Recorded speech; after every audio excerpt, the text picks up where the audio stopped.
भगवान कहना चाहते हैं इंद्र का अपराध जैसा भी था, लेकिन कम से कम 7 दिन 7 रात तक सारे ब्रजवासी मेरे पास तो थे, मेरे गाय बछड़े मेरे पास में थे। लेकिन ब्रह्मा का जो अपराध था उसने मेरे भक्तों को मुझसे दूर किया था। मेरे सखा, मेरे गाय बछड़े, उनको हरण करके मेरे से दूर किया था। यदि कोई मेरे भक्तों को मुझसे दूर करता है, चाहे वो कितनी भी स्तुति करता हो, चाहे कितना भी भगवान का भजन करता हो, उसे मैं कभी क्षमा नहीं करता। उसके द्वारा किए हुए अपराध को मैं कभी क्षमा नहीं करता। चाहे जैसा भी सही है, लेकिन यदि वो भक्तों को मेरे पास तक पहुंचाता है, उसका चाहे कितना भी बड़ा अपराध हो, लेकिन उसे मैं क्षमा कर देता हूं। इंद्र ने बड़े सुंदर भगवान की स्तुति करने के बाद इंद्र चला गया। मामेश्वर्यम श्रीमदांदो दंडपाणे न पश्यते। इंद्र को जो अहंकार था, उस अहंकार का भगवान ने हरण किया, उस अहंकार को छीना बस। अच्छा एक बात बताइए, यदि इंद्र की पूजा हो रही थी तो उससे भगवान पर क्या फर्क पड़ रहा था? तो गलत हो रहा था क्या? अंतर एक ही था। अरे जिन इंद्र को भगवान स्वर्ग का राज्य वापस दिलाने के लिए इनके भाई वामन बनकर के आए, इंद्र के ही तो भाई हैं वामन बनकर जब भगवान आए, और सब कुछ दैत्यों से छीन करके देवताओं को वापस कर दिया। लेकिन आज भगवान ने इंद्र की पूजा बंद करा दी, क्यों? इसका कारण क्या था? इस संसार में जितने भी देवता हैं वो धर्म, अर्थ और काम देने वाले हैं। जितने भी देव हैं वो सिर्फ धर्म, अर्थ और काम। लेकिन यदि जो मोक्ष देने वाले हैं ना, वो मेरे सिर्फ अकेले गोविंद हैं। उनके अलावा कोई नहीं है जो इस संसार से मुक्त कर सके। संसार के भोग, सुख, सुविधा हमको अन्य देवता की उपासना करने से मिल सकती हैं, लेकिन मुक्ति के लिए हमको सिर्फ और सिर्फ गोविंद का सहारा लेना पड़ेगा। भागवत जी में लिखा हुआ है त्रिवर्ग फलम। जब इंद्र की पूजा होती उस समय 3 फल थे, धर्म, अर्थ और काम। मोक्ष था ही नहीं। पहले व्यक्तियों मोक्ष नहीं मिलता, लेकिन भगवान विचार कर रहे हैं कि मेरे आने के बाद भी व्यक्ति सिर्फ खाने पीने में, मरने जीने में ही लगा रहा, तो मेरे आने का सार्थकता क्या हुई? पुनरपि जननम पुनरपि मरणम पुनरपि जननी जठरे शयना। मेरे आने के बावजूद भी व्यक्ति सिर्फ जन्म लेना मरना, जन्म लेना मरना, इसी चक्कर में लगा हुआ है, तो मेरे आने का प्रयोजन सिद्ध कैसे हुआ? फिर मेरे आने की सार्थकता कैसे हुई? नहीं है ना प्रभु। तो भगवान चाहते हैं कि अब मेरे आने के बाद मेरे भक्तों को मुक्ति तो मिल सके, उनको मेरे चरणों में शरण ग्रहण तो मिल सके। भगवान का एक ही उद्देश्य था, तो इंद्र की पूजा से भगवान को कोई द्वेष नहीं था, कोई छल नहीं था, कोई कपट भी नहीं था। सिर्फ एक ही उद्देश्य कि मेरे आने के बावजूद भी सिर्फ व्यक्ति इसी चक्कर में पड़ा रहा, तो मेरे आने का क्या कारण है फिर? अच्छा, भगवान अवतार लेके क्यों आते हैं? क्या राक्षसों को मारने के लिए? राक्षसों को मारने के लिए नहीं आते होंगे। उनका सिर्फ एक ही लक्ष्य रहता है, अपने भक्तों के साथ क्रीड़ा करना, अपने भक्तों के साथ आनंद से रहना, एक ही लक्ष्य से। प्रकटु विलास सृष्टि कर ले हुई। भगवान वहां बैठे बैठे किसी भी राक्षस को मार सकते हैं, क्योंकि उनकी भ्रकुटी टेढ़ी होने से सृष्टि का संहार हो जाता है, सृष्टि उत्पन्न हो जाती है भ्रकुटी से। तो क्या उनको वो राक्षसों को मारने के लिए आना पड़ेगा? अरे रावण जैसा राक्षस, क्या उसको मारने के लिए भगवान का राम अवतार लेना पड़ेगा? नहीं। रामायण में चरित्र मिलता है, सहस्त्रार्जुन का नाम सुना हुआ। जो सहस्त्रार्जुन थे, इनकी सहस्त्र भुजा थी, इसलिए उनको सहस्त्र बाहु कहते थे। उनका नाम था अर्जुन। एक दिन जाकर के सरोवर में क्रीड़ा कर रहे थे। वहां पर रावण की कुटिया थी। जैसे ही जल में क्रीड़ा कर रहे, उससे उसकी कुटिया वही चली गई। रावण दौड़ा दौड़ा आया है, ये किसका इतना दुस्साहस है? तो सहस्त्रार्जुन ने रावण को यूं पकड़ के कांख में दबा लिया। इतना बलशाली नहीं था।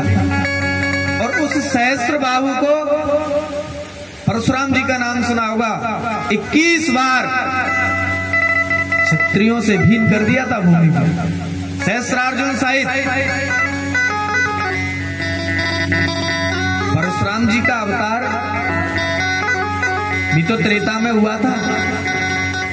अरे भैया, जिस सहस्त्रार्जुन ने रावण को कांख में दबा लिया हो, और उस सहस्त्रार्जुन को परशुराम जी ने 21 बार परास्त कर दिया हो, उसके बावजूद भगवान को क्या रावण को मारने के लिए अवतार लेना पड़ेगा? क्यों नहीं? तो भगवान ने जो राम अवतार लिया था, किस लिए लिया था?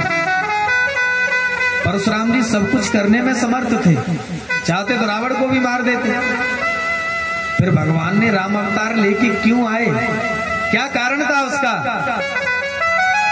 सिर्फ एक ही कारण था, हम और तुमको शिक्षा देने के लिए। भागवत जी में लिखा हुआ, मर्त्या नाम। भगवान राम का जो अवतार लेने का लक्ष्य था, तो सिर्फ एक ही, मानव को शिक्षा देना। जो राम जी ने किया वो हम तुम कर सकते हैं, और जो भगवान ने, कृष्ण ने किया, वो हम सोच भी नहीं सकते हैं। करना तो वो दूर की बात है।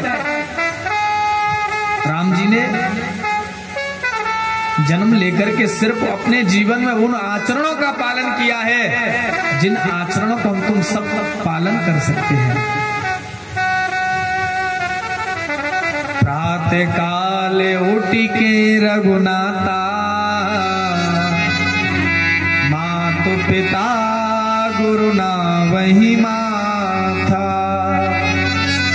भगवान राम जी सुबह खड़े होकर के माता पिता अपने गुरु तीनों को दंडवत करते हैं। जब पास में नहीं होते तो मन ही मन प्रणाम करते हैं। प्रणाम जरूर करते हैं, ये हम तुम सब कर सकते हैं। जो राम जी ने किया वो हम तुम सब कर सकते हैं। जो कृष्ण ने किया, 6 दिन के ने पूतना को मार दिया जहर पी के, कर सकता है। 3 महीने के ने सक्तासुर को मार दिया, 1 वर्ष के ने तृणावर्त का उद्धार कर दिया। ये हमारे तुम्हारे बस की बात नहीं है। सिर्फ कई लोग कहते हैं, महाराज जब भगवान ने 16,108 विवाह किए थे, तो क्या हम 2-4 नहीं कर सकते? राम जी ने भी तो एक ही किया था। हम आचरण, अच्छा विवाह पे तो दृष्टि चलेगी, 16,108 किए थे, उससे पहले क्या क्या किया था? एक आध कुछ किया उसमें? राम जी ने जो किया वो हम कर सकते हैं, उसे अपना सकते हैं। इधर भगवान की स्तुति करने के बाद इंद्र वापिस चला गया। 10वीं के दिन प्रणाम करके इंद्र वापिस गया। उसके अगले दिन एकादशी थी। एकादश्याम निराहार संभ्यर्च जनार्दनम् स्नातुं नन्दस्तु कालिन्द्या द्वादश्यां जलमावेश। अच्छा देखिए, हम और आप कितने बड़े सौभाग्यशाली हैं। आज भी एकादशी है, और एकादशी के दिन हमको वो एकादशी वाली कथा सुनने का सौभाग्य मिल रहा है, जिस कथा को नंद बाबा की जो कथा है, नंद बाबा एकादशी का व्रत करते थे। गर्गाचार्य जी ने बताया था उनको कि नंद बाबा आप एकादशी का व्रत करो, आपके ऊपर निश्चित ही भगवान की कृपा होगी और आपके यहाँ पर पुत्र उत्पन्न होगा। ये गर्गाचार्य जी ने आशीर्वाद दिया और गर्गाचार्य जी ने एकादशी का व्रत बताया उनको। लेकिन समय का पता नहीं चला उनको और रात्रि में ही जाकर के सरोवर में स्नान करने के लिए यमुना जी में पहुंच गए। जैसे ही डुबकी लगाई, वरुण के दूत आए और नंद बाबा को पकड़ के ले गए, बांध के डाल दिया वरुण लोक में। कुछ सखा और भी गए थे साथ में, दौड़े दौड़े आए, कन्हैया बाबा यमुना जी में डूब गए, बाबा यमुना जी में डूब गए। कन्हैया दौड़े दौड़े आए और आकर के यमुना जी में छलांग लगा दी। अच्छा, वरुण जी क्यों पकड़ के ले गए थे? किसी भी नदी, सरोवर और जलाशय में रात्रि में स्नान नहीं करना चाहिए। स्नान करना है तो ब्रह्म मुहूर्त 4 के बाद स्नान कर सकते हो। यदि रात्रि में स्नान करने के लिए हम लोग प्रवेश करते हैं सूर्यास्त के बाद, तो जल के देवता वरुण का अपमान होता है। नंद बाबा को समय घड़ी तो थी नहीं, सूर्य और तारे चंद्रमा से ही दिन रात्रि का अंदाजा लगाते थे। उस दिन भ्रमित हो गए वो और जाकर के उसमें कूद पड़े तो वरुण के दूत पकड़ के ले गए। कन्हैया जी ने डुबकी जैसे ही यमुना जी में लगाई, सीधे वरुण लोग पहुंच गए। और जब कन्हैया को आते हुए देखा तो वरुण जी अपनी गद्दी से खड़े हुए और कन्हैया को जबरदस्ती बिठाने लगे। बैठो प्रभु, आप कैसे पधारे आज, कैसे हमारे ऊपर कृपा की, हमारा अहो भाग्य महाराज जो आज आप हमारे लोक में पधारे। भगवान कहने लगे, हमारे तो ये स्तुति कर रहे हो, इतना सब कुछ बोल रहे हो, लेकिन हमारे पिताजी को बांध के डाल रखा है आपने। प्रभु, आपके पिताजी? आपके पिताजी कहाँ से आए यहाँ? अरे ये नंद बाबा हमारे पिताजी तो हैं। अच्छा महाराज, गलती हो गई, क्षमा करिए। और चरणों में गिर करके नंद बाबा से और भगवान से, दोनों से क्षमा प्रार्थना करने लगे। और करने के बाद जैसे ही वरुण ने कहा, मेरे से अपराध हो गया, क्षमा करो, मुझे नहीं पता था महाराज। भगवान ने कहा, कोई बात नहीं है, अनजाने में किया हुआ अपराध नहीं माना जाता। जिस विषय में हम जानते नहीं है, यदि हमसे कोई त्रुटि हो रही है। अच्छा, कई लोग हैं भगवान की पूजा करते हैं, मंदिर में जाते हैं और उनसे पूजा में जब तक बतासा भगवान के मुंह पे ना फोड़ देंगे तब तक मानते नहीं कि भोग लगाया है भगवान ने। और पीछे वाली मैया भी ये देख रही है, इन्हें बतासा फोड़ा, मेरा जब तक नहीं फूटेगा मैं आगे नहीं बढ़ूंगी। ऐसा नहीं है, ये अपराध हो जाता है हमसे, ये पूजा नहीं है। अरे भगवान, अब हमारे मुंह पे कोई जबरदस्ती बतासा रख के फोड़े तो कैसा लगेगा? अच्छा लगेगा क्या? नहीं लगेगा ना। भगवान तो भाव के भूखे सामने यदि आपने रख दिया तो भगवान ने प्रसाद स्वीकार कर लिया। मंदिर में जाते हैं, शंकर भगवान के मंदिर में जाने के बाद हम सीधे जो घूम जाते हैं, परिक्रमा लगा देते हैं, लेकिन ये अपराध हो जाता है हमसे। शंकर भगवान के मंदिर में जो झलरी होती है ना, जिसपर शंकर जी विराजमान रहते हैं शिवलिंगी रूप में, उसको लांघना नहीं चाहिए। शंकर जी की आधी ही परिक्रमा लगानी चाहिए, देवी की एक परिक्रमा लगानी चाहिए, सूर्य भगवान की 7 परिक्रमा लगानी चाहिए और भगवान विष्णु की 4 परिक्रमा लगानी चाहिए। शास्त्रों में ऐसा वर्णन है। जब हम लोगों को ये बात पता ही नहीं चलेगी, हमसे यदि कोई अपराध हो रहा है तो वहां 2 चीज आ जाती है।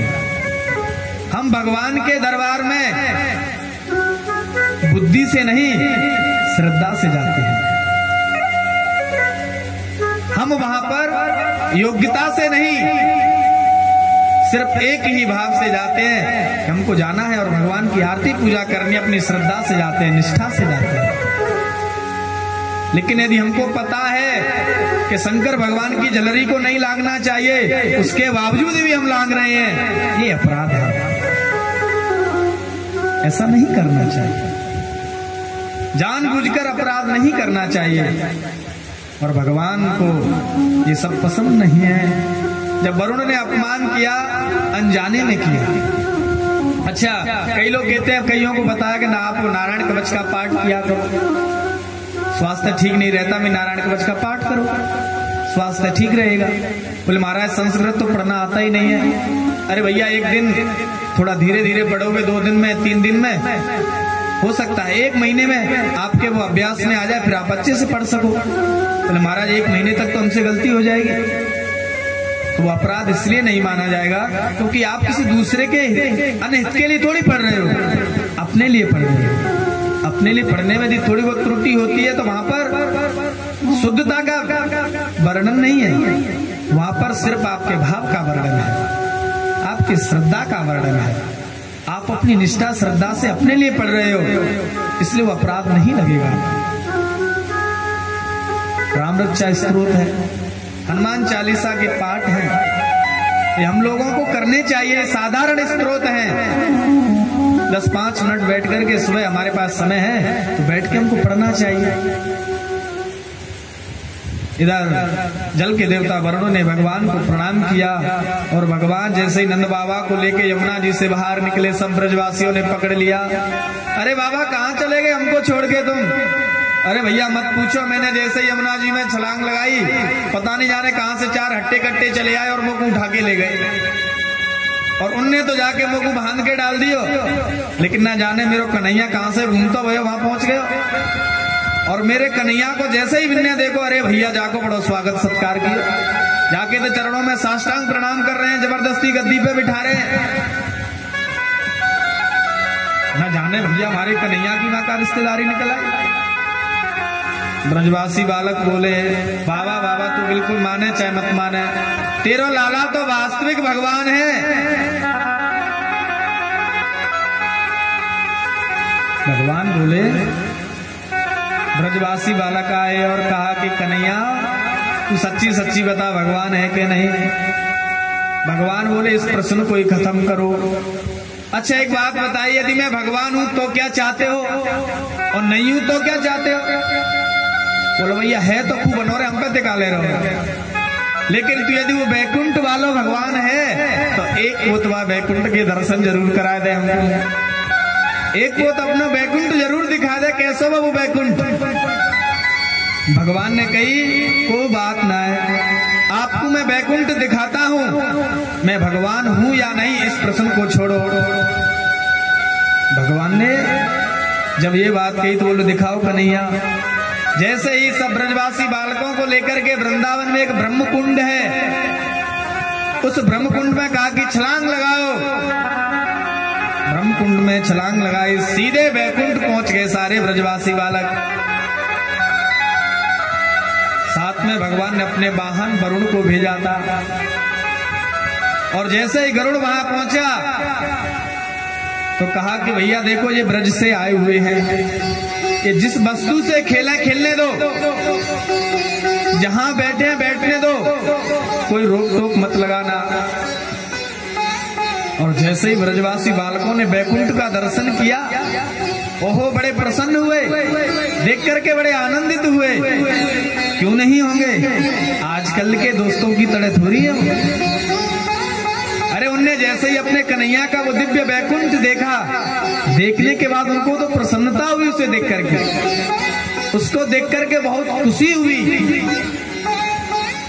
आजकल के दोस्त ही हैं जो ईर्ष्या करते हैं, ऊपर से दोस्ती का नाटक करते हैं।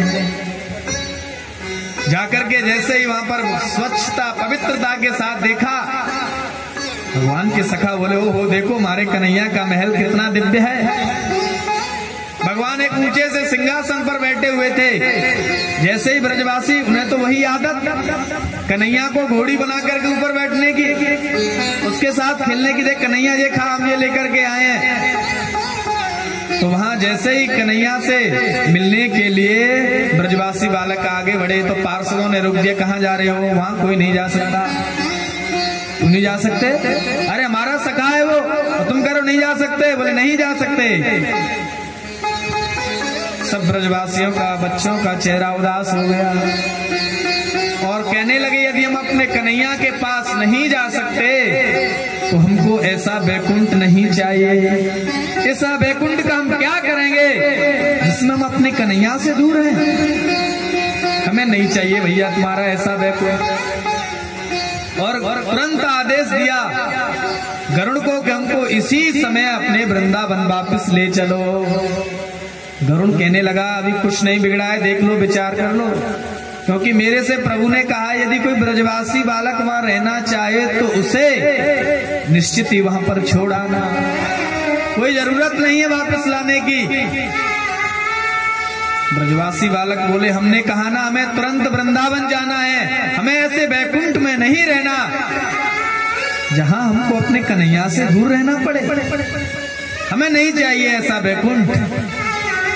जब ये कहा तो तुरंत गरुड़ ने कहा मेरे ऊपर बैठ जाइए, और उसी ब्रह्म कुंड के द्वारा वापस निकल आए और आकर कन्हैया से कहा कि कन्हैया तेरा बैकुंठ बहुत दिव्य है, लेकिन पता नहीं कहां से चार गोरे गोरे मुंह वाले आए, हम तेरे पास जाने नहीं दिया उनने।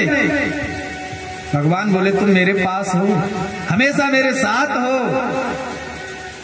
मैं बैकुंठ को छोड़ करके तुम्हारे पास आ गया, तुम्हारे साथ खेलने के लिए आ गया, माखन चोरी लीला करने के लिए आ गया। बैकुंठ में क्या है? बैकुंठ में भगवान में और भगवान के पार्षदों में कोई अंतर नहीं है खास, 2-4 अंतर है बस। भगवान कौस्तुभ मणि धारण करते हैं, भगवान के हृदय में भृगुलता का चिन्ह है, जो कि अन्य नहीं है। जो उनके वहां पर जो पार्षद हैं उनके ये सब नहीं है, ये सिर्फ हमारे गोविंद के हैं, यही पहचान है। हम लोग भगवान को तुलसी दल समर्पण करते हैं ना, और तुलसी दल भगवान को चढ़ाना भी चाहिए। हमारे ठाकुर जी को बहुत प्रिय क्या है सबसे ज्यादा? तुलसी। और हम लोग जब हमारे प्रभु को तुलसी बहुत पसंद है तो तुलसी हम तुम सबको धारण करनी चाहिए कि नहीं? कौन कौन लोग तुलसी की कंठी धारण करता है? बस सब लोग करते हैं। एक बात बताए, जब तक हमारे गले में तुलसी की कंठी नहीं है तुम्हारी पता कैसे चलेगा कि हम पालतू हैं कि फालतू?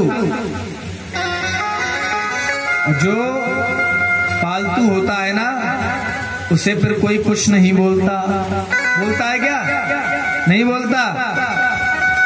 यदि हम तुलसी धारण किए हुए हैं, नित्य प्रतिदिन यदि अपने घर पे भी स्नान करते हैं ना तो हमें गंगा स्नान का फल प्राप्त होता है।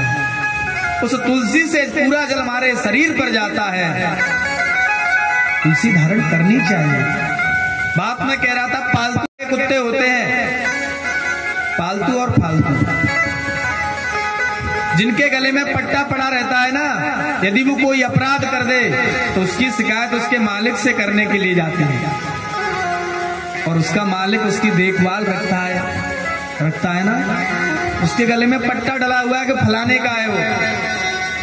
दूसरा बेचारा एक फालतू जिधर जाता है उधर की ठोकर खाता रहता है। जिस दरवाजे पर गया रोटी मिली क्या नहीं पता नहीं, लेकिन डंडा जरूर मिलेंगे उसको।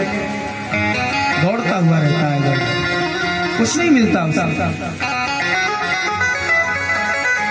हमारे गले में तुलसी की माला नहीं है तो हम कौन से भक्त हैं हमें पता ही नहीं है। हम शंकर भगवान के भक्त हैं कि हम बांके बिहारी के भक्त हैं, और गले में कुछ धारण नहीं करेंगे तो कैसे पता चलेगा?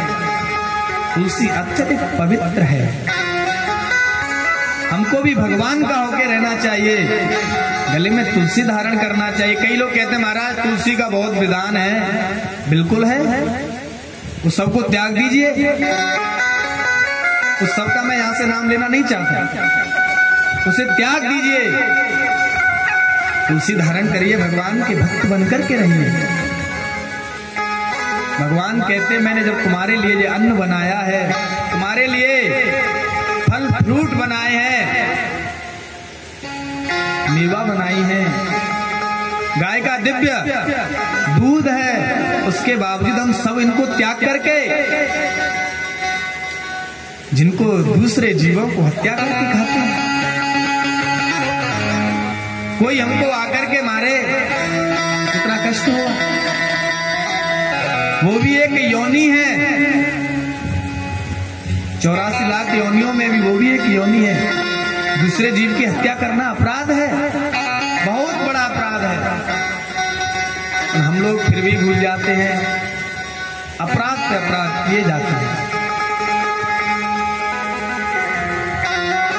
ब्रजवासी बालक भगवान से बोले, कन्हैया मैं कहीं नहीं जाना, सिर्फ तुम्हारे साथ रहना है, हम तुम्हारे साथ ही आनंदित हैं। एक बार प्रहलाद जी जब भगवान की स्तुति किए और करने के बाद भगवान ने कहा कि प्रहलाद चलो मेरे साथ बैकुंठ, तुम्हारा एक मनमंत्र पूरा हो गया राज्य का, अब चलो मेरे साथ। जब ऐसा कहा तो प्रहलाद जी बोले, भगवान यदि आपकी आज्ञा हो तो मैं 1-2 को और ले चलूं अपने साथ। जब प्रहलाद जी ने अपनी ओर से चल के कहा तो भगवान ने कहा ठीक है, तुम्हारी यदि ये इच्छा है तो ले आओ किसी को अपने साथ, मैं ले चलूंगा, कोई ऐतराज नहीं है। प्रहलाद जी महाराज पहले अपने घर वालों के पास ही गए, क्योंकि देखिए हमारे पास यदि कोई व्यवस्था आएगी तो हम सबसे पहले अपने घर वालों को पूछेंगे। आपके पास आ गया, अपने घर वालों को पूछोगे, फिर अपने नाते रिश्तेदारों को, फिर अड़ोसी पड़ोसियों को, उसके बाद ही तो दूसरी जगह हाथ डालोगे। तो प्रहलाद जी ने सोचा कि अपने चाचा ताऊ इन सबको पूछ लिया जाए कि क्या इच्छा है। और जैसे ही उनके पास गए और कहा, प्रहलाद जी बोले, चाचा जी प्रणाम। हाँ हाँ चल प्रणाम, दूर रहे यहां से, अपने बाप का हत्यारा आ गया हमारे पास प्रणाम करने के लिए। प्रहलाद जी कहते हैं, चाचा जी आप नाराज क्यों हो रहे हैं? अरे मैं तो कुछ सुविधा लेके आया हूं आपके लिए। हाँ मैं नहीं लेनी तेरी सुविधा, बता क्या सुविधा लाया है तू? बैकुंठ चलोगे? अरे तू जा बैकुंठ, हमें नहीं जाना। अपने पिता का हत्यारा बैकुंठ की बात करता है। प्रहलाद जी बोले, देखो तो सही,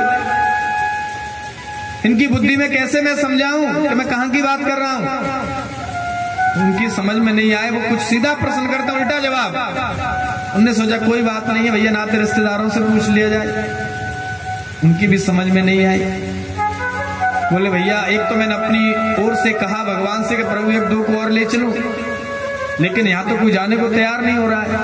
अपने घर में पूछ के देख लिया, खैर कोई बात नहीं, अपने नाते रिश्तेदारों से पूछ के और देख लेते हैं, अपने अड़ोसी पड़ोसियों से।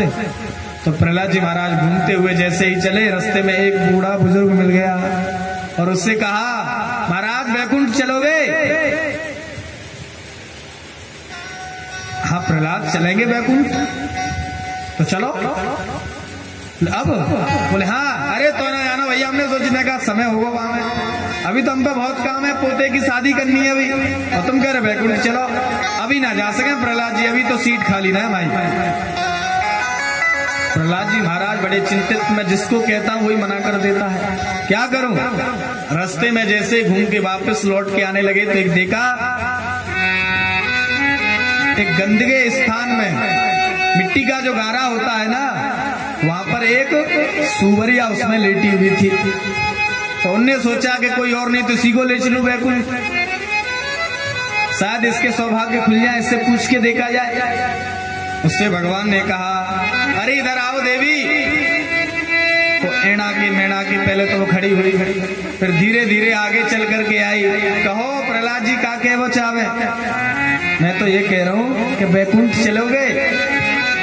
तो थोड़ी देर में तो आवाज निकली, बैकुंठ का है वहां, चलेंगे बैकुंठ। बोले वहां तो बड़ी सुख सुविधा है, बड़ा आनंद है, वहां भगवान को धाम है, वहां का चीज की कमी? अच्छा, अरे वहां बड़ी बड़ी हरी हरी घास है, ऐसा वैसा बहुत दिव्य बताया प्रहलाद जी ने। अच्छा फिर तो चलेंगे जरूर, लेकिन एक बात बताओ प्रहलाद जी, वहां ऐसा मिट्टी को गारो मिलेगा कि नहीं? ए मरसुवरिया, वहां भी मिट्टी को गारो ढूंढ रही है, यानी जो जिसमें है ना उसमें आनंदित है, वो अपने सुख में ही वो सर्वस्व सुख मान बैठा है, जो कुछ है मेरा इसी में आनंद है। प्रहलाद जी महाराज लौट करके वापस आए, बोले प्रभु कोई नहीं आया। बोले हमने तो पहले ही कहा था। प्रहलाद जी लेकिन तुम्हारी इच्छा थी, अब देख लिया कौन व्यक्ति कितना जाना चाहता है। बोले हाँ प्रभु, जो जैसा है उसी में वो तो आनंदित है, वो नहीं चाहता कि मैं जाऊं और गोविंद की चरण शरण ग्रहण कर सकूं। उसके बाद आज भगवान ने दिव्य बंसी बजाई। भगवान पिता रात्रि शरदोत्फुल्ल मल्लिका वीक्षरन्तुं मनश्चक्रे मनोयोगेश्वरो वतो मनोयोगे मुपाश्रिता।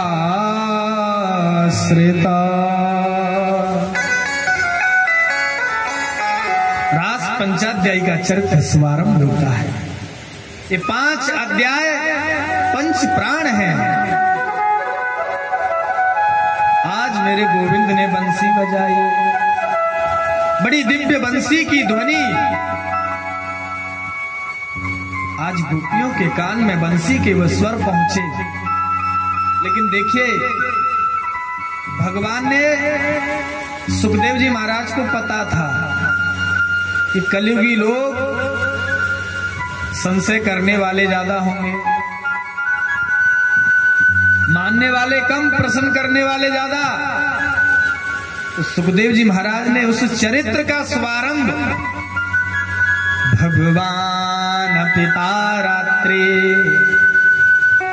भगवान शब्द से किया। उस प्रसंग का शुभारंभ भगवान, यानी ये किसी पुरुष की लीला नहीं है, ये किसी जीव की लीला नहीं है, ये साक्षात मेरे गोविंद की लीला है। ये साक्षात मेरे बांके बिहारी की लीला है। ये साक्षात मेरे गोविंद की लीला है। भगवान पिता रात्रि शरदोत्फुल्ल मल्लिका। शरद पूर्णिमा की वो रात्रि आई। शरद पूर्णिमा आगे आएगी, दीपावली से पहले आती है, अक्टूबर में आएगी शरद पूर्णिमा। शरद पूर्णिमा के दिन भगवान के मन में आया कि आज मैं सभी गोपियों के साथ नृत्य करूं, उस रात्रि को आनंद में बनाऊं।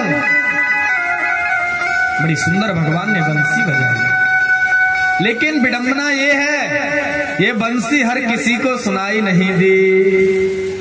भगवान ने कल भी बंसी बजाई थी, लेकिन समस्त ब्रजवासियों को सुनाई दी वो बंसी। भगवान ने कल वेणु गीत में जो बंसी बजाई थी, उसके स्वर समस्त ब्रजवासियों को सुनाई दिए। उस बंसी की ध्वनि समस्त ब्रजवासियों को सुनाई दी। लेकिन जो आज बंसी बजाई भगवान ने, वह सिर्फ जिन गोपियों का भगवान चीर हरण कर चुके थे, जिन गोपियों का भगवान वो माया रूपी पर्दा हटा चुके थे, उन्हीं गोपियों को ये बंसी के स्वर सुनाई दिए। और जैसे ही गोपियों के कान में बंसी के स्वर जाते हैं, निसम्य गीता तदनांग वर्धना ब्रज स्त्रिया कृष्ण गृहीत मानसा आजग्मुरन्यो न्यमलाच्छितोद्यमा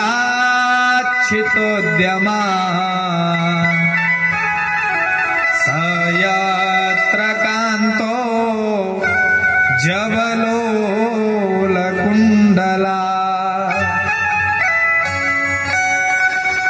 जैसे ही बंसी के स्वर कान में पड़े, जो गोपी जिस स्थिति में थी, तदनंग वर्धनम, जिस अवस्था में थी, उसी अवस्था में बंसी के स्वर कान में पड़े और वो दौड़ती हुई नजर आई। भगवान के पास दौड़ती हुई नजर आई।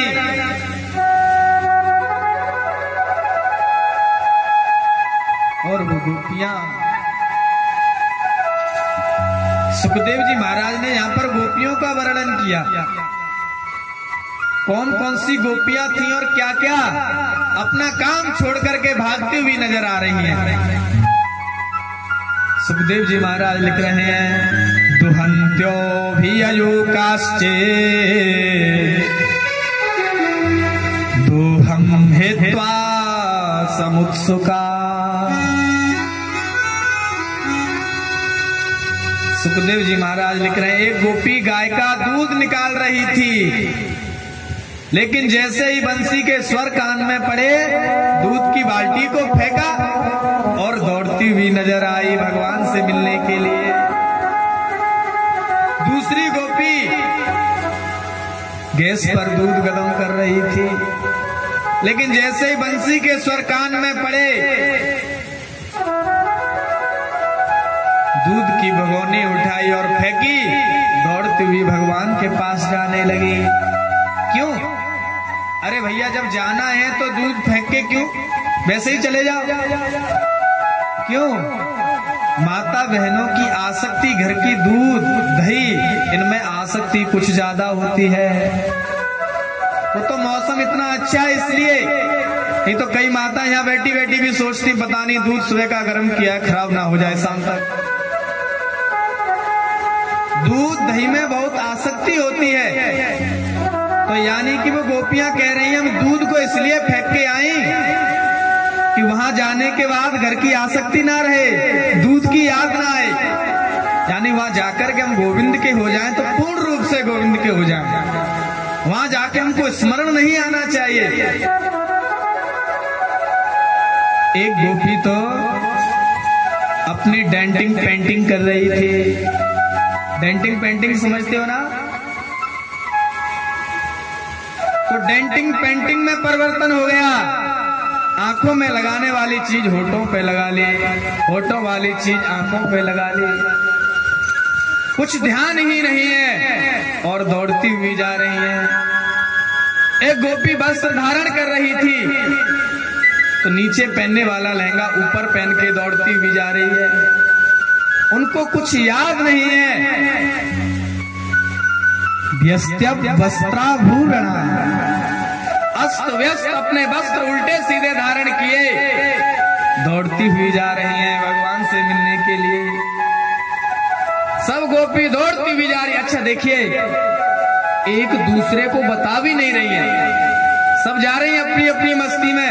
ये नहीं बता रही कि कहाँ जा रही है तू, नहीं नहीं, वो सोच रही लगता है भगवान ने मुझे ही बुलाया है। वो दूसरी सोच रही है कि भगवान ने मुझे ही बुलाया है, मैं किसी को नहीं बताऊंगी। लेकिन जैसे ही समस्त गोपियां वहां पहुंच गईं, भगवान बंसी बजा रहे हैं और उनके सामने समस्त गोपियां जाके खड़ी हो गई। और जब समस्त गोपियां भगवान के सामने खड़ी हो गई तो भगवान ने पूछ लिया, स्वागतम वो महाभागा प्रियम किम करवाणे वा। भगवान ने कहा आइए आइए, आपका स्वागत है स्वागत है। फिर पूछा ब्रूतागमन कारणम, किस कारण से आई हो गोपियों, ये तो बताओ। गोपियों का चेहरा नीचे लटक गया। देखो तो सही, पहले तो बंसी बजाकर हमको अपनी ओर बुला लिए और बुलाने के बाद अब पूछते हो कि क्यों आई हो।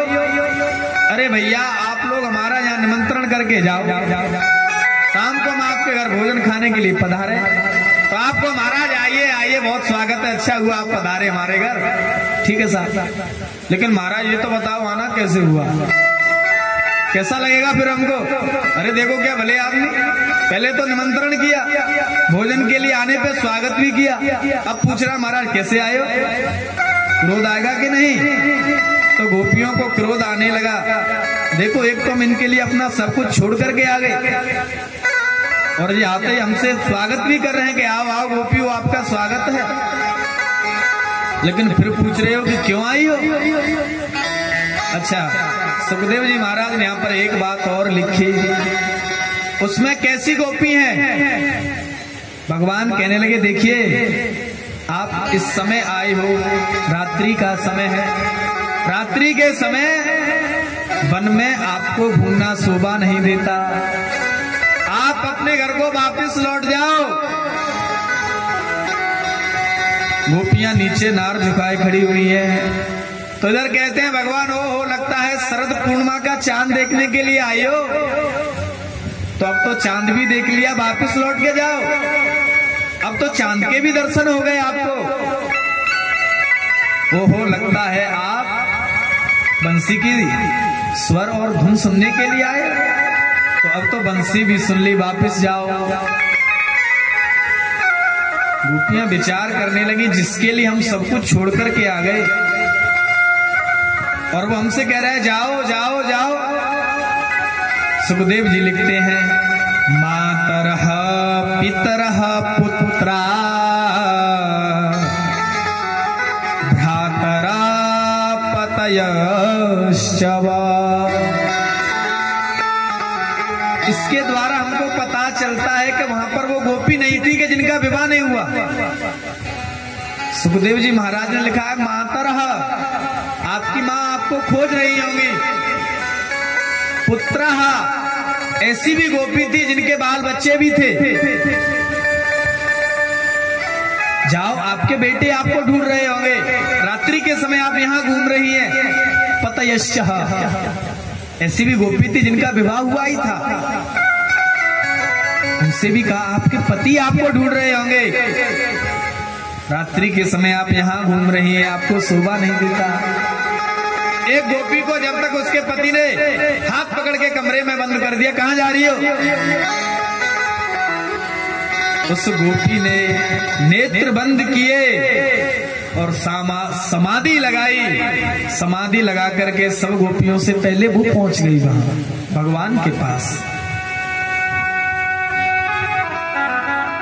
यानी तुम इस शरीर को रोक सकते हो, लेकिन जो मेरा आत्मा का संबंध है गोविंद से, उसे थोड़ी रोक सकते हो। वो तो उस कन्हैया के साथ रहेगा। भगवान गोपियों से हास्य परिहास कर रहे हैं, गोपियों की परीक्षा ले रहे हैं कि ये मेरे से वास्तविक मिलने के लिए आई है या सिर्फ दिखावा करने के लिए आए हैं। भगवान उनसे कहने लगे, देखिए यदि आप कहो कि हमारे पतिदेव अच्छे नहीं हैं, तो पत्नी का धर्म है दुस्सीलो दुर्भगो वृद्धो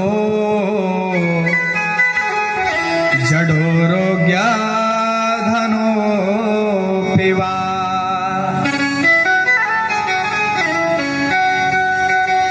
यदि आप कहो कि दुस्सीलो दुर्भगो वृद्धो, महाराज मेरे पतिदेव का स्वभाव अच्छा नहीं है, मैं उसके साथ नहीं रहना चाहती, मैं तो आपके साथ रहूंगी।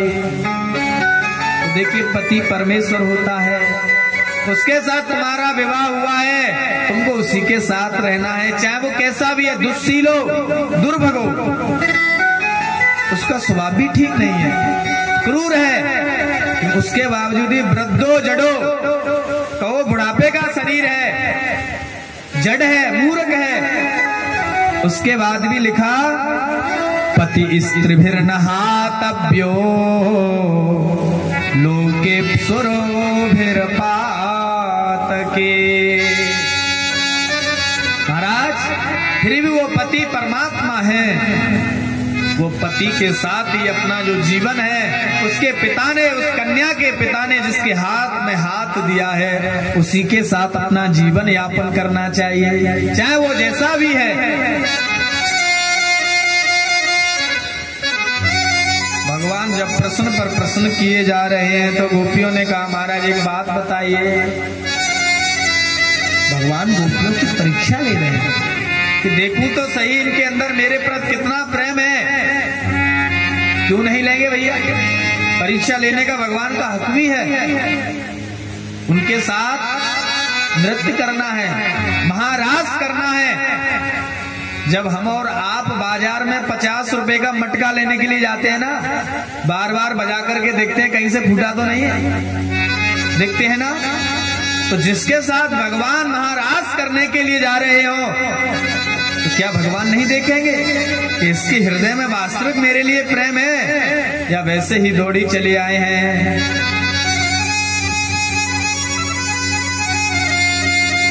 इस प्रकार कहा भगवान। इतने हास्य परिहास्य के प्रसंग क्यों कर रहे थे?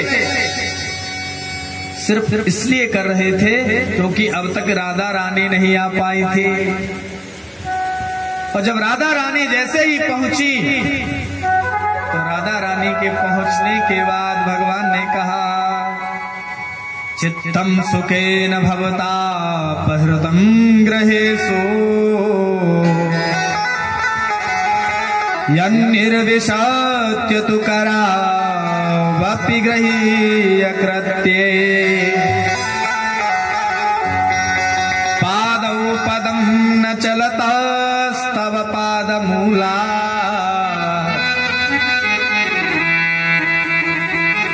जब राधा रानी जैसे ही वहां पहुंची, तो राधा रानी को देख करके भगवान प्रसन्न हो गए और गोपियों के साथ नृत्य करने लगे। लेकिन जैसे ही भगवान गोपियों के साथ नाचने लगे, तो गोपियों को अहंकार हो गया। अरे हम देखो कितनी सुंदर है, सामने नाच रहा है।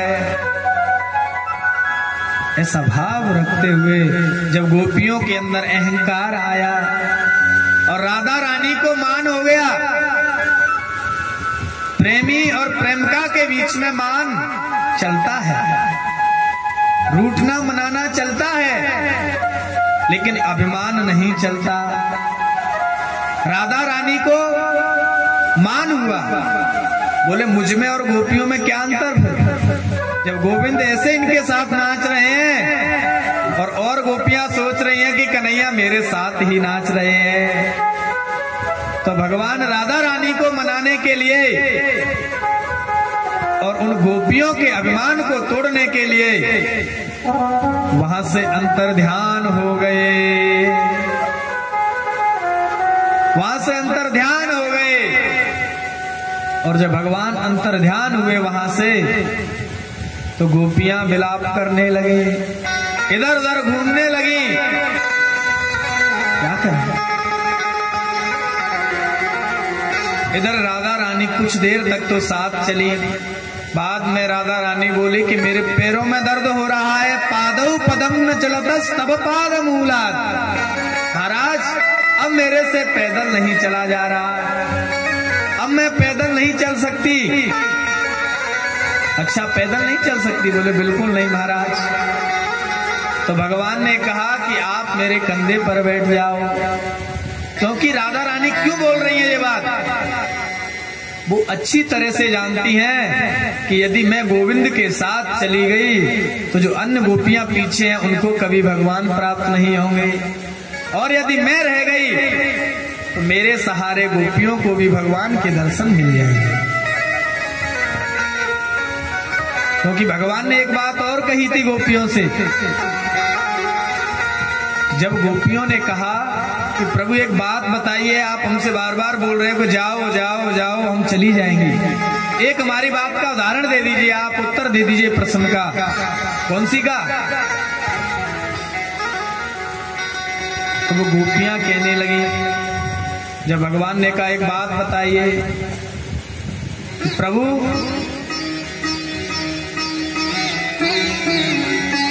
एक पतिव्रता नारी है जो अपने पति की बहुत सेवा करती है, बिना अपने पति को आरती पूजा उतारे भोजन खिलाए वो भोजन ग्रहण नहीं करती। ऐसी पतिव्रता नारी, और लेकिन उसके पति को किसी काम से बाहर जाना है। अब वो क्या करे, रुदन करने लगी। उसके पति ने कहा, रो मत देवी, मेरा ये चित्रपट है, ये फोटो है, आप इसको अपने पास रखो, जब तक मैं नहीं आ जाता इसी की आरती उतारो, इसी का भोग लगाओ, और उसके बाद खुद भोजन करो। जिससे तुम्हारा धर्म नष्ट नहीं होगा। ठीक है महाराज। और वो ऐसा बोल करके उसका पति परदेश चला गया। अब एक दिन वो स्त्री उसी चित्रपट को रख के पूजा कर रही है। उसके पति का आगमन हो गया, दरवाजा बंद है, उसका पति दरवाजा खटखटा रहा है। तो बताइए उसको क्या करना चाहिए? जाके पहले दरवाजा खोलना चाहिए, जाके उसको दरवाजा खोलना चाहिए, या पहले उस चित्रपट की पूजा करनी चाहिए? क्या करना चाहिए बताइए आप लोग, बोलिए। पहले पूजा करनी चाहिए। अच्छा, तो गोपियां भी यही बोली, बोले से तो हर कोई जानता महाराज, उसको पूजा करनी चाहिए। लेकिन भगवान बोले नहीं। पूजा क्यों? अरे जो जिसकी हम फोटो में पूजा कर रहे हैं, जब हमारा पति साक्षात हमारे सामने आ गया तो फोटो की पूजा करने की आवश्यकता क्या है फिर? जैसे कि मीरा ने कहा था, ऐसे बर को क्या वरूं जो जन्मे और मर जा, बर ये गोपाल को हो जस छूड़ो अमर है जा, जस छूड़ो अमर है जा। जब भगवान ने, गोपियों ने कहा महाराज जब ये संसार के पति फोटो हैं तो हमको क्यों उन फोटुओं के पास भेज रहे हो? असले पति तो आप हो ना, अरे सच्चे पति आप हो। जब हम तुमको मिल गए तो अब हमको उन फोटुओं के पास क्यों भेज रहे हो? तो राधा रानी ये बात जानती है कि यदि मैं नहीं रुकी तो भगवान इनको छोड़ के चले जाएंगे, फिर इन्हें अपने प्राप्त नहीं होंगे। तो गोपियां रुदन करती हुई, ढूंढती हुई पीछे पीछे आ रही हैं और आगे आकर के देखा राधा रानी मिल गई। राधा रानी बेहोश अवस्था में पड़ी हुई हैं क्योंकि भगवान राधा रानी को भी छोड़ के चले गए। गोपियों ने आकर के राधा रानी को हिलाया। अब तो समस्त गोपियां भगवान को ढूंढ रही हैं, वन वन में जाकर के भगवान को खोज रही हैं, हर जगह जाकर के भगवान की ओर जा रही हैं। तो यहाँ पर लिखा, कच्चित तुलसी कल्याणी गोविंदा चरण प्रिये सहत्वाल कुलैर्बिभ्रत् द्रष्टस्ते प्रयोज्युता। कच्चित तुलसी कल्याणी, तुलसी के पौधा से जाकर के पूछ रही हैं, अरे बहन तू ही बता दे कि हमारे गोविंद कहाँ गए हुए हैं, क्योंकि तेरे बिना हमारे गोविंद भोग भी धारण नहीं करते। तो तुझे पता होगा ना कि हमारे गोविंद कहाँ हैं, हमारे मुरली मनोहर वो कृष्ण कहाँ हैं, बताना। इतने में हवा चल गई और तुलसी का पौधा हिल गया। और जब पौधा हिला तो दूसरी सखी बोली, बहन अरे ये तो हमारी सौतिन है, अरे ये तो हमारी सौतिन है, ये हमको उनका पता क्यों बताएगी? ये तो बिल्कुल नहीं बताएगी। और आगे जाकर के देखा, भूमि बड़ी हरी भरी सी नजर आई तो जाकर के पूछने लगी, किम ते कृतम छित तपो वत के सवांघ्रे स्पर्शेत सबोत्पुलकितांगरुहेर विभासे। कहने लगी, अरे पृथ्वी तू ही बता दे वो हमारे गोविंद हमको छोड़ करके कहाँ चले गए? अरे तुझे तो पता होगा, क्योंकि जहां भी गए होंगे तेरे ऊपर चल के गए होंगे, जहां गए होंगे तुझसे अलग तो नहीं जा सकते। दूसरी गोपी बोली, बहन ये निश्चित ही हमारे गोविंद का स्पर्श पाके इतनी प्रफुल्लित हो रही है। इसने निश्चित ही हमारे गोविंद का संग किया है, इसलिए इतनी प्रफुल्लित हो रही है। कैसे इतनी प्रफुल्लित हो सकती है? तो पृथ्वी बोली नहीं नहीं, मैं तो पहले से ही इतनी प्रफुल्लित हूं, इतनी हरी भरी हूं। दूसरी गोपी बोली हाँ हाँ, हम मानते हैं कृष्ण जन्म में ना सही, लेकिन भगवान जब बलि के यहाँ पर वामन भगवान बनकर के आए थे, उस समय जब तेरा बलि से दान लिया था, तो भगवान ने अपने चरण के द्वारा तुझे नापा, तो उस समय तूने भगवान का स्पर्श पा लिया होगा, इसलिए तू इतनी धन्य है। क्योंकि बिना उनका स्पर्श पाए तो धन्य हो ही नहीं सकती है।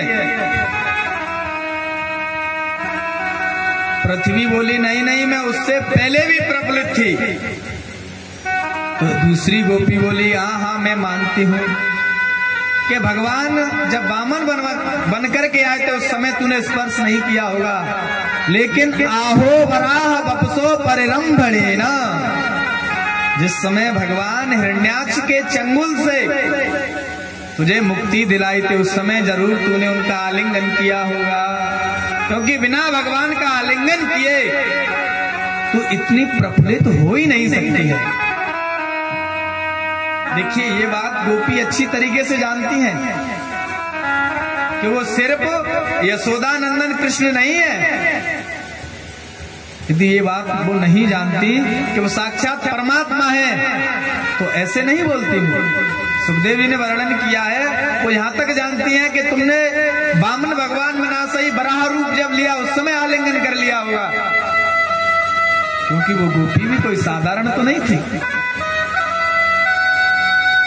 कहते हैं संत लोग, जो गोपी थी, कर्म कांड के 4 लाख जो मंत्र हैं वो गोपी थी। जिस समय राम जी वन में भ्रमण कर रहे थे, तो वहां पर जो संत बैठ के तपस्या कर रहे थे, उन सबके अंदर भाव जागृत हुआ, ओहो ऐसे को तो मैं पति रूप में प्राप्त करूं। जो संत बैठे हुए थे वहां मिथिला नगरिया में, जब भगवान का विवाह हो रहा था राम अवतार में, तो समस्त गोपियां बैठी बैठी सोच रही थी कि काश हमको भी ये पति रूप में प्राप्त होते। भगवान ने कहा, इस समय तो मैं मर्यादा में बंधा हुआ हूं, लेकिन उस समय जब मैं अगले युग में अवतार लेके आऊंगा द्वापुर में, तो आप सबकी इच्छाओं को मैं जरूर पूर्ण करूंगा। आपके मन में जो इच्छा है वो मन में नहीं रहेंगे। अब तो मैं मर्यादा में बंधा हुआ हूं। तो जो गोपी है वो कोई साधारण नहीं है, और वो गोपियां बन बन भगवान को ढूंढ रही हैं। गोपी विचार करती हैं, देखो री बहन, और ज्यादा आप जाओगी तो भगवान हमसे छिपने के लिए और दूर घने जंगल में जाते जाएंगे, हम उनका पीछा करेंगी तो वो और हमसे दूर होते जाएंगे, और उनके पैर में ना चप्पल है ना खड़ामू है, कुछ नहीं है, उनके पैर में कांटे चुभ जाएंगे। क्योंकि गोपियां कह रही हैं, देखो जंगल में कितने कांटे पड़े हुए हैं, वो नहीं चल पाएंगे। तो गोपियां राधा रानी पुकारने लगी भगवान, हा नाथ रमण पृष्ठा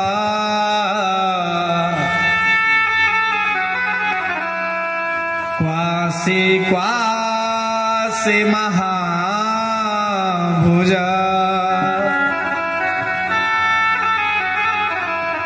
दास्यास्ते कृपणायां मे सखे दर्शया सन्निधे।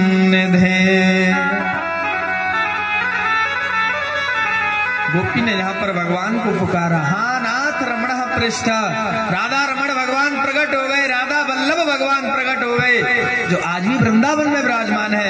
गोपीनाथ भगवान प्रकट हो गए।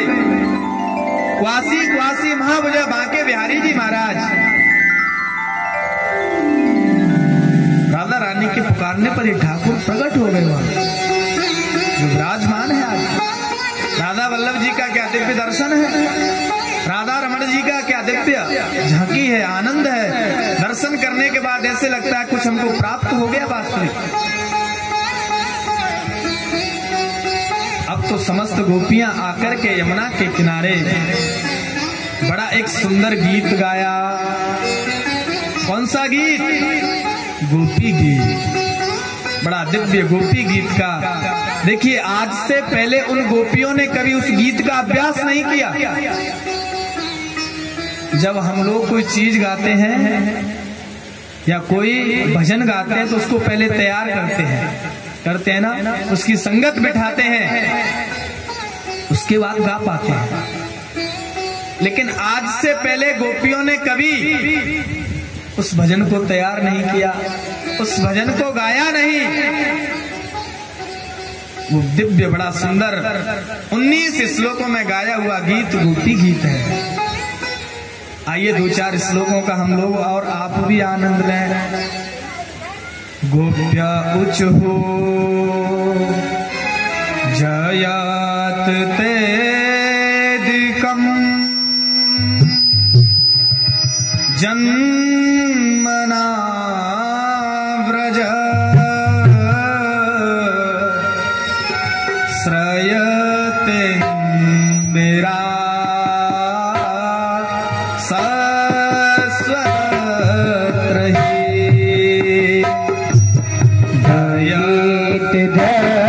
सीता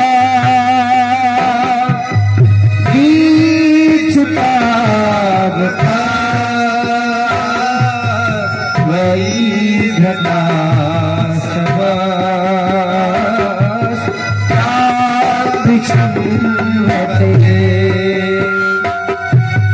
शरारुदास रे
गोपियों के द्वारा गाया हुआ ये गीत है। हम चाहते तो बिना गा के भी अर्थ कर सकते थे, क्यों? ये देवताओं की वाणी है। गोपियों ने इस गीत में बहुत कुछ अपना प्रस्तुत किया है। भगवान के लिए गोपियों ने रुदन किया है। गोपियां लिख रही हैं गीत में, जयते अधिकम, हे गोविंद, ये वृंदावन, ये ब्रज आपके जन्म लेने से पहले भी अत्यधिक पुण्यदायी था, लेकिन गोविंद आपके जन्म लेने से ते अधिकम, इसकी महानता और ज्यादा बढ़ गई। गोविंद, ये वृंदावन तो पहले से भी धन्य था। कल हम लोगों ने ऐसा सुना, जब भगवान गोकुल से छोड़ करके वृंदावन जा रहे थे ना, तो उस समय उपनंद ने बताया वनम वृंदावनम, यानी कि एक दिव्य वन है जिसका नाम है वृंदावन। यानी भगवान के पहुंचने से पहले वो धन्य था, वो वृंदावन। और कहा कि वनम वृंदावनम तेना, वो वृंदावन तो पहले से भी धन्य था, लेकिन ते अधिकम, आपके जन्म लेने से उस वन का, उस वृंदावन का महत्व अधिक बढ़ गया है। और गोविंद, जब से आप वृंदावन में आए हो ना, श्रयतेंदिरा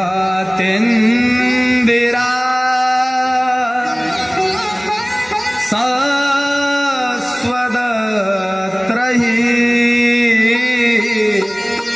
गोविंद उसी दिन से वहां पर श्रेय यानी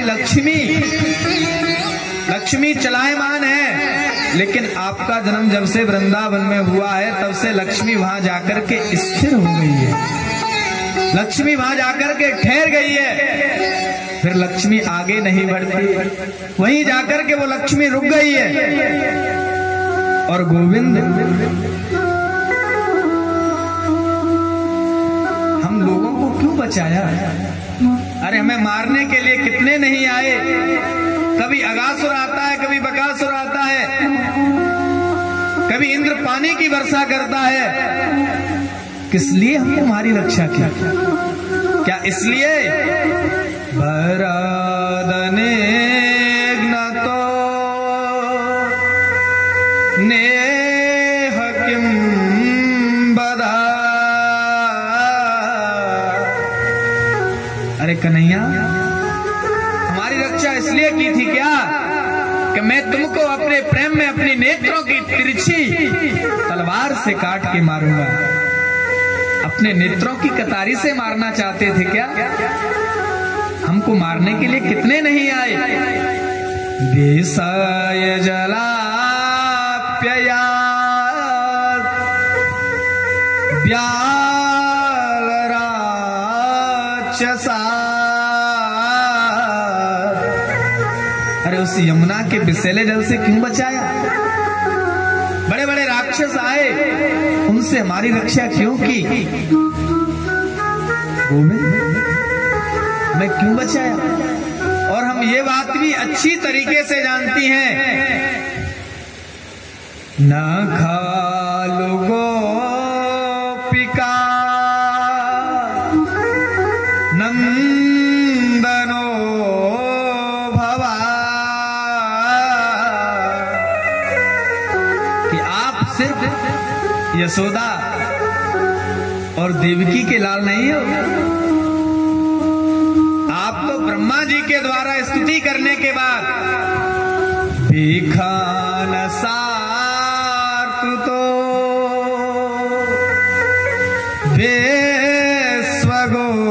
वेश्वगोप्तये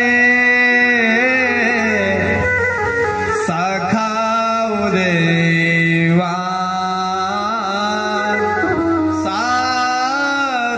सात्वतां कुले। महाराज, ब्रह्मा जी ने आकर के आपके चरणों में प्रार्थना की, पृथ्वी साथ गई, जब पापियों के पाप से पीड़ित थी। इन सबकी प्रार्थना करने के बाद आप यशोदा नंदन बनकर के प्रकट हुए हो, देवकी नंदन बनकर के प्रकट हुए हो गोविंद। और गोविंद, प्राणात देहिना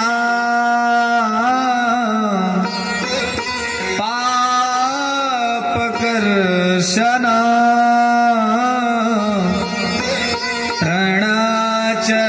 तृणाचरानुगा श्रीनिकेतना। महाराज,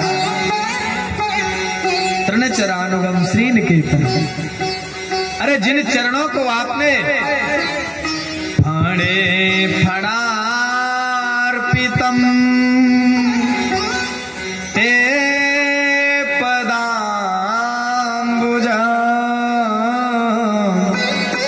तृणो कुच शुना क्रंद। महाराज,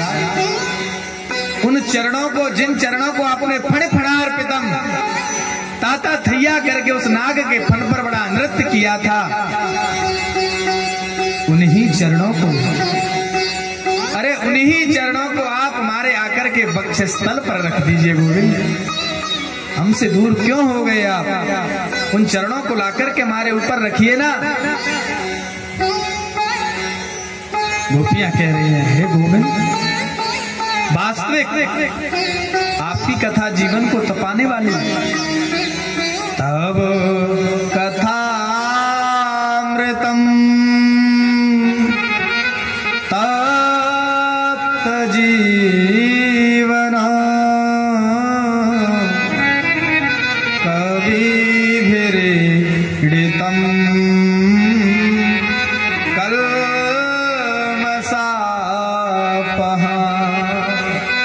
हे गोविंद, ये आपकी कथा जीवन को तपाने वाली है। क्या देखिए, भगवान की कथा हम लोगों को ऐसे सुलभ हो जाती है? नहीं होती ना। अब आप लोग हैं, भगवान की कथा के लिए अपने समय में कुछ परिवर्तन किया होगा ना। कई माता बहन सुबह जल्दी जगती होंगी, जल्दी जल्दी अपने घर का काम करें क्योंकि कथा सुनने के लिए जाना है। हो सकता है किसी किसी को डांट भी खानी पड़ती है, अरे वहां जाके कथा में बैठ जाते हो, घर का काम धंधा कौन संभालेगा, है कि नहीं? तब कथामृतम तप्त जीवनम, ये भागवत कथा जीवन को तपाने वाली है। हे गोविंद, आपकी कथा इतनी सरल नहीं है कि चाहे जिसको सुलभ प्राप्त हो सके, चाहे जिसको मिल सके। ये बहुत दुर्लभ है ये कथा। और गोपियां कह रही हैं, प्रभु, जा जाकर के भगवान की लीला कर रही हैं। वो गोपियां भ्रमण कर रही हैं, वहां पर लीला कर रही हैं। एक गोपी पूतना बन जाती है, दूसरी गोपी उसके ऊपर गिर जाती है कृष्ण बन करके, कि शायद हम भगवान की लीला करें और हमसे उनकी लीला में कोई त्रुटि हो जाए तो वो आकर के कहे, नहीं नहीं गोपी ऐसे नहीं, ये लीला ऐसे है। एक गोपी गोवर्धन पर्वत बन जाती है, अन्य सब गोपी मिलकर के उस गोपी को ऊपर उठा लेती हैं गोवर्धन पर्वत की तरह। एक गोपी सक्टासुर बन जाती है, दूसरी गोपी उसको ऊपर उठा के फेंक देती है। यानी हमसे उनकी लीला में कोई त्रुटि हो जाए जिससे कि वो गोविंद आकर के कहे, नहीं नहीं ऐसे नहीं, ऐसे है ये लीला। गोपियां कह रही हैं, चला सिया ब्रजा चारयन पशु नलेन सुंदरा नाथ ते पदा। महाराज, जब आप गायों को चरा के आते थे, हम बैठी बैठी प्रतीक्षा करती रहती थी कि भगवान के पैरों में कहीं कांटा ना चुभ जाए, कोई गिट्टी ना चुभ जाए। ये क्यों सोचती थी? क्योंकि जब हम आपको लेकर के अपने हाथों में खिलाती थी, हमको डर लगता कहीं हमारे कठोर हाथों से कन्हैया के कोमल शरीर में कोई चोट ना पहुंच जाए। और गोविंद, आज आप शील तृणांकुरई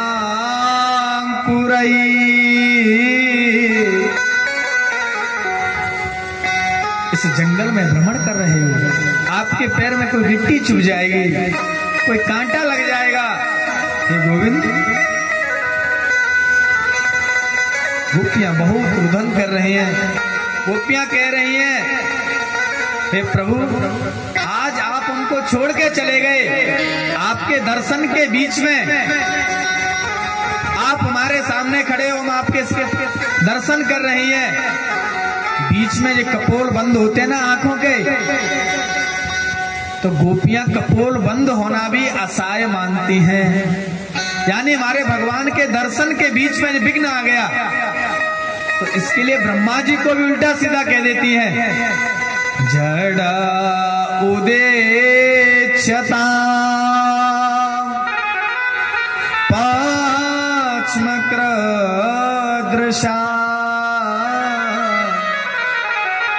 गोपियां कह देती हैं ये ब्रह्मा तो वास्तविक जड़ है, अरे इसने इन कपोलों को बनाया ही क्यों? जो हमारे और गोविंद के दर्शन के बीच में विघ्न बन रहे हैं, जो हमारे और गोविंद के दर्शन के बीच में असहाय हैं, ऐसे कपोलों को नहीं होना चाहिए। अंत में गीत गाकर के गोपियां रुदन करने लगी। इति गोप्य प्रगायन्त्या प्रलपन्त्याश्च चेत्रधा रुरुदो सुस्वरं राजन्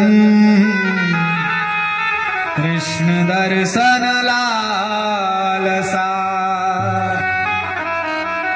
अंत में गोपियों ने कह दिया कि हे प्रभु, यदि आप नहीं आए तो हम इसी यमुना जी में कूद के अपने प्राणों को त्याग देंगे। रुदन करने लगी गोपियां, मेरे गोविंद से अब सहन नहीं हुआ। बोले बहुत ले ली इनकी परीक्षा, निश्चित ही अब इनके अंदर मेरे प्रति प्रेम दिख रहा है। तो तासामाविर्वो छोरे स्मयमान मुखाम्बुजा पीताम्बरधरस्रग्वे साक्षात् मन्मथ मन्मथा साक्षात् मन्मथ मन्मथा। कामदेव को मथने वाले गोविंद पीताम्बर धारण किए उन गोपियों के मध्य में प्रकट हो गए। बोले बाल कृष्ण भगवान के मुरली मनोहर श्याम के। भगवान तुरंत उनके बीच में प्रकट हो गए। गोपियों ने मेरे गोविंद को चारों ओर से घेर लिया, कोई हाथ को सहला रही है, कोई पैर को सहला रही है। दूसरी गोपी ने भगवान के झांकी के दर्शन किए और अपने नेत्र बंद कर लिए। क्यों? मानो वो गोपी कहना चाहती है हाथ छुड़ाए जात हो निर्बल जान के मोह, हृदय से निकल जाओगे तो सबल कहूंगी तो। अरे हाथ से छूट के तो तुम चले जाते हो, लेकिन इस हृदय से निकल के तो दिखाओ तो मैं आपको बलवान मानूंगी। आज भगवान गोपियों के साथ रास करने लगे। आइए हम लोग भी भगवान के उस महारास में प्रवेश करते हैं बड़े प्रेम से। जो लोग भगवान के रास में जैसे सम्मिलित होना चाहता है, ताली बजा के नाच के, वो उसकी स्वेच्छा है। रास रचो है, रास रचो है यमुना के नारे सखी, रास रचो है, रास रचो है, रास रचो है यमुना किनारे सखी, रास रचो है। रास रचो है, रास रचो है यमुना किनारे सखी, रास रचो है, रास रचो है, रास रचो है यमुना किनारे सखी, रास रचो है। ओ राधा नाचे नाचे नाचे, राधा नाचे कृष्ण नाचे नाचे गोपी जन, राधा नाचे कृष्ण नाचे नाचे गोपी जन, राधा नाचे कृष्ण नाचे नाचे गोपी जन, राधा नाचे कृष्ण नाचे नाचे गोपी जन। मन मेरो बन गयो सखी पावन वृंदावन, मन मेरो बन गयो सखी पावन वृंदावन। रास रचो है, रास रचो है यमुना किनारे महारास रचो है, रास रचो है, रास रचो है यमुना किनारे महारास रचो है। रास बिहारी भगवान की प्रेम से।